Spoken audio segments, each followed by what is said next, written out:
Hi. A question I get asked quite a lot is, how do I stop my dog from chasing things, other animals, cyclists, joggers? How do I stop him from doing that? Once he gets into that zone, nothing I seem to do or say can kind of cut through. And it's certainly something a lot of people have problems with. What I find interesting though is the advice that people are given that you think, really? Really? Did even you really believe that was going to work? So I get people who say that they were told to obsess the dog with a toy, and then when the animal appears, get the toy out and play with him, or teach him a reliable stay or wait, or teach him place or mat, so that he understands that when you say that, he should just stop where he is. And I hear all these things, or distract him with toys or food and get treats out, and if that doesn't work, the treats aren't exciting enough, and you think, I can't even believe that you really believe that that's going to work. Once a dog starts chasing, it's really primal. It says to him, this is what I was designed to do. I'm supposed to go after stuff. And if it's a dog who's chasing animals that he sees as prey, once he's doing that, what are you going to offer him in the real world that's going to be more exciting? Oh, I'm going to leave that squirrel for a tasty treat. Oh, I'm going to leave that sheep because you've got my favorite tug toy that I know I can get anytime I want. Yeah, good luck with that. This is often advice given by people who really don't know how to fix it, but instead of saying so, will give you things that they probably know won't work, and in all likelihood hasn't even worked with their dogs. But it's better than giving you nothing. Well, actually, I don't think it is better than nothing, because at least with nothing, you know you're not going to get better.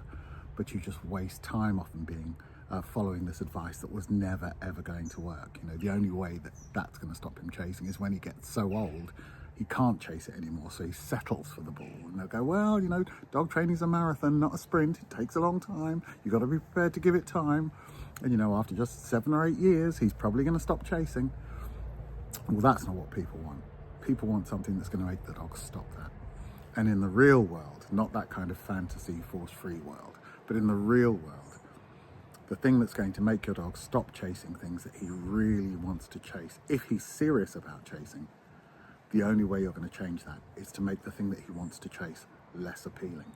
Certainly, you should be doing stuff to encourage him to want those other things, what he considers to be the secondary reward, the food, the toy, the game of tug, all those sort of things will be secondary to him.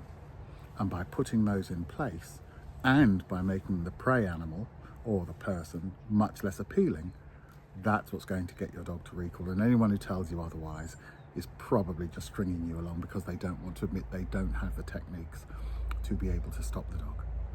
So when I'm working with a dog like that, the first thing I'm going to work on is trying to motivate the dog to want those secondary rewards. I'm going to obsess it with toys. I'm going to use lots of food in its training. I'm going to teach it lots of positive reinforcement so it says, I really want to listen to you. Having created that, I'm then going to be working on teaching the dog some self-control, because that's really what most of those dogs lack, basic self-control. So all day I'm going to be looking for things that I can do with him throughout the day to say, no, don't do that. And as he's just about to do that, go, no, don't do that. And he gets better at going, okay, I understand that when you say I can't do that, we're not entering into a negotiation. I'm not allowed to do that. And he's going to get paid for making the right choices. And then I'm going to use some consequence that I can pair with the stimulus. So if he sees a cat, I'm going to make chasing the cat unappealing. And with all the work that I've done indoors, teaching him to self-control and teaching him that he's got to be able to learn to control his own arousal levels, once I pair that thing, and for me, that's usually going to be a spray collar, and I'm going to use the spray collar when he looks at the animal and doesn't look away to teach him that if you don't ignore that animal, it doesn't like it, and it's going to do something about it. Now, lots of you will be tempted then to go, oh, well, he says use a spray collar, I'm going to rush out and get one, and then I'm going to put it on my dog. I can pretty much guarantee that if you do that without somebody who's Prama trained, Prama is the courses that I run, if it's not somebody who knows how to use that effectively, it's not going to work. Don't try and take the shortcut, it's not going to work. And what you may do is actually make it worse if you misuse it.